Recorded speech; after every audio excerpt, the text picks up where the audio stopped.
Sir, ಈಗ ಹಾಲಿನ ದರ ಹೆಚ್ಚಳಕ್ಕೆ ಸಂಬಂಧಪಟ್ಟಂತೆ ಒಂದಷ್ಟು ಚರ್ಚೆ ಆಗ್ತದೆ. ಇದು ಗ್ರಾಹಕರಿಗೆ ಜನಸಾಮಾನ್ಯರಿಗೆ ಹೊರೆ ಆಗ್ತಿದೆ ಅನ್ನುವಂಥದ್ದು. ಈಗ ಅದು ಅನಿವಾರ್ಯತೆ ಇದೆಯಾ? ಗ್ರಾಹಕರಿಗೆ ಹೊರೆ ಆಗ್ತಾ ಇದೆ ಅಂತ ಹೇಳ್ತಾ ಇದ್ದಾರೆ. ಬಟ್ ಹಾಲಿನ ದರ ಇಳಿಸುವಂಥದ್ದು ಅನಿವಾರ್ಯ ಇತ್ತು. ಯಾಕೆ ಅಂತಂದ್ರೆ ಸಾಕಷ್ಟು ರೈತ ಸಂಘಟನೆಗಳು ಮತ್ತು ಹಾಲು ಉತ್ಪಾದಕರು ಒಂದು ಒತ್ತಡ ಇತ್ತು. ನಾವು ಹಾಲಿನ ಖರೀದಿ ದರ ಏನಿದೆ ಇಡೀ ದೇಶದಲ್ಲಿ ಹೋಲಿಸ್ಕೊಂಡ್ರೆ ಕರ್ನಾಟಕದಲ್ಲಿ ತುಂಬಾ ಕಡಿಮೆ ಇದೆ ಅಂತ ಹೇಳಿ, ಮತ್ತು ಹಾಲಿನ ಮಾರಾಟ ದರನೂ ಕೂಡ ಇಡೀ ದೇಶಗಳಲ್ಲಿ ನಮ್ಮ ಕರ್ನಾಟಕ ರಾಜ್ಯದ KMF ಹಾಲಿನ ದರ ಏನಿದೆ ತುಂಬಾ ಕಡಿಮೆ ಇತ್ತು.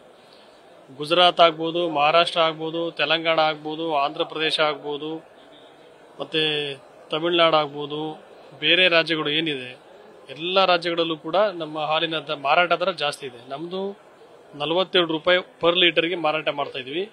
ಹಾಗಾಗಿ ನಾವು ಹಾಲಿನ ದರವನ್ನು ಹೆಚ್ಚಳ ಮಾಡಿದ್ರೆ ಅದನ್ನ ನೇರವಾಗಿ ಏನು ಹೆಚ್ಚಳ ಆಗುತ್ತೆ ಆ ದರವನ್ನು ನೀವು ರೈತರಿಗೆ ವರ್ಗಾವಣೆ ಮಾಡಬೇಕು ಅಂತೇಳಿ ಸನ್ಮಾನ್ಯ ಮುಖ್ಯಮಂತ್ರಿಗಳು ಮತ್ತು ಮಾನ್ಯ ಸಚಿವರುಗಳದ್ದು ಆಶಯ ಇತ್ತು. ಹಾಗಾಗಿ ಅದನ್ನ ಜಾಸ್ತಿ ಮಾಡಿದ್ರು ಕೂಡ ನಾವು ಅದನ್ನ ನೇರವಾಗಿ ರೈತರಿಗೆ ವರ್ಗಾವಣೆ ಮಾಡಬೇಕು ಅನ್ನೋ ಒಂದು ಸೂಚನೆಯನ್ನ ಕೊಟ್ಟಿದ್ದಾರೆ. ಅಲ್ಲ, ಸರ್ಕಾರ ಪ್ರೋತ್ಸಾಹ ಧನ ಅಥವಾ KMF ಕೂಡ ಲಾಭಾಂಶದಲ್ಲಿರುವಂತಿದೆ, ಅದು ಸರಿದೂಗಿಸಬಹುದಾಗಿತ್ತಲ್ಲ ಅನ್ನುವಂಥ ಚರ್ಚೆಗಳು ಕೂಡ ಇಲ್ಲ ಸರಿದೂಗಿಸೋದು ಅಂತದ್ದು ಏನಂದ್ರೆ, ಈಗ ರೈತರಿಗೆ ತಮಗೆಲ್ಲ ಗೊತ್ತಿರೋ ಹಾಗೆ ಕ್ಯಾಟಲ್ ಫೀಡ್ ಏನ್ ಹೇಳಿದ್ರು, ಪಶು ಆಹಾರ ಕಚ್ಚಾ ಸಾಮಗ್ರಿಗಳದೆಲ್ಲ ದರ ಕೂಡ ಜಾಸ್ತಿ ಆಗಿದೆ, ಉತ್ಪಾದನಾ ದರ ಜಾಸ್ತಿ ಆಗಿದೆ, ಮತ್ತು ಒಂದು ಹಸುವಿನ ದರನೂ ಕೂಡ ಈ ಹಿಂದೆ ಇದ್ದಂತ ದರಕ್ಕಿಂತ ಹೆಚ್ಚು ಇರೋದ್ರಿಂದ ಪ್ರತಿ ಉತ್ಪಾದಕರಿಗೂ ಕೂಡ ನಮ್ದು ಹಾಲಿನ ಉತ್ಪಾದನೆ ವೆಚ್ಚ ಜಾಸ್ತಿ ಆಗ್ತಾ ಇದೆ. ಹಾಗಾಗಿ ನೀವು ಖರೀದಿ ದರ ಜಾಸ್ತಿ ಮಾಡಬೇಕು ಅನ್ನೋ ಒತ್ತಡ ಇತ್ತು. ಹಾಗಾಗಿ ನಾವು ಹಾಲಿನ ಖರೀದಿ ದರವನ್ನು ಹೆಚ್ಚು ಮಾಡಬೇಕಾಗಿರೋದ್ರಿಂದ ಮಾರಾಟ ದರವನ್ನು ಕೂಡ ಹೆಚ್ಚು ಮಾಡಿದ್ವಿ. ಒಕ್ಕೂಟಗಳು ಎಷ್ಟು ಡಿಮ್ಯಾಂಡ್ ಅನ್ನು ಮಾಡಿದ್ರು? ಒಕ್ಕೂಟಗಳು ಮಾಡಿದ್ರು ನಮಗೆ ಹಾಲು ಸರ್ಪ್ಲಸ್ ಇದ್ದಾಗ ನಾವು ಏನು ದರ ಹೆಚ್ಚಳ ಮಾಡ್ತೀವಿ ಅಷ್ಟಿಗೆ ವರ್ಗಾವಣೆ ಮಾಡ್ಲಿಕ್ಕೆ ಆಗಲ್ಲ. ಒಕ್ಕೂಟಗಳಿಗೂ ಉಳಿಸೋದನ್ನ ಮಾಡ್ತೀವಿ ಅಂತ ಹೇಳಿ ಅವ್ರದ್ದು ಎಲ್ಲರದು ಒತ್ತಾಯ ಇತ್ತು ಮತ್ತು ಬೇಡಿಕೆ ಇತ್ತು.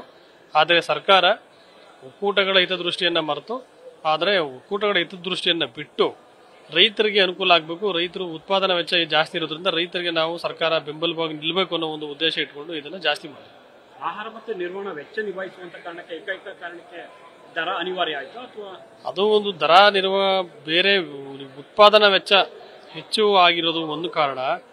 ಎರಡನೇ ಕಾರಣ, ರೈತರಿಗೂ ಕೂಡ ಸಾಕಷ್ಟು ಸಾಗಾಣಿಕೆ ವೆಚ್ಚ ಜಾಸ್ತಿ ಆಗುವಂಥದ್ದು, ಪಶು ಆಹಾರದ ವೆಚ್ಚ ಜಾಸ್ತಿ ಆಗಿರುವಂಥದ್ದು ಮತ್ತು ನಿರ್ವಹಣೆ ದರನೂ ಜಾಸ್ತಿ ಇರೋದ್ರಿಂದ ನಮಗೆ ಜಾಸ್ತಿ ಮಾಡಿ ಅನ್ನೋ ಒತ್ತಾಯ ತುಂಬಾ ದಿನಗಳಿಂದ ಇತ್ತು. ಹಾಗಾಗಿ ಇದನ್ನ ಜಾಸ್ತಿ ಮಾಡಿದ್ವಿ. ಇದು ಸಂಪೂರ್ಣವಾಗಿ ರೈತರಿಗೆ ಕೊಡಬೇಕು ಅನ್ನೋ ತರದ್ದು. ಹೌದು, ಈಗ ಸನ್ಮಾನ್ಯ ಮುಖ್ಯಮಂತ್ರಿಗಳು ಮತ್ತು ಮಾನ್ಯ ಸಚಿವರುಗಳ ಸೂಚನೆ ಏನಂದ್ರೆ, ಈಗ ಏನು 4 ರೂಪಾಯಿ ಹೆಚ್ಚು ಮಾಡ್ತಾ ಇದ್ದಾರೆ ಅದಷ್ಟನ್ನು ಕೂಡ ರೈತರಿಗೆ, ಹಾಲು ಉತ್ಪಾದಕರಿಗೆ ವರ್ಗಾವಣೆ ಮಾಡಬೇಕು ಅನ್ನೋದು ಅವರದ್ದು ಉದ್ದೇಶ. ಇದು ಗ್ರಾಹಕರಿಗೆ ಹೊರೆ ಅಂತ ಅನಿಸ್ತದೆ, ಅಂದ್ರೆ ಬ್ಯಾಕ್ ಟು ಬ್ಯಾಕ್ ದರ ಏರಿಕೆ ಅನ್ನುವಂಥದ್ದು ಕೂಡ ಆನಿತು. ಗ್ರಾಹಕರಿಗೆ ಹೊರೆ ಆದ್ರೂ ಕೂಡ ನಾವು ಆ ಹೊರೆಯನ್ನ ರೈತರಿಗೆ ವರ್ಗಾಯಿಸ್ತಾ ಇದೀವಿ. ಅಂತಂದ್ರೆ ಈ ದರ ಏನ್ ಹೆಚ್ಚು ಮಾಡಿದೀವಿ, ಗ್ರಾಹಕರಿಗೆ ದರ ಹೆಚ್ಚಾಗಿದೆ, ಅಷ್ಟು ಅಮೌಂಟ್ ನಾವು ರೈತರಿಗೆ ಕೊಡೋದ್ರಿಂದ ಒಂದು ರೀತಿಯಲ್ಲಿ ಯಾವುದೇ ಹೊರೆ ಅಂತ ನನ್ನ ಅನ್ಸೋಲ್ಲ. ನ್ಯೂಸ್ ಫಸ್ಟ್ ನಿರ್ಭೀತಿಯಿಂದ ನಿಮ್ಮ ಪರವಾಗಿ.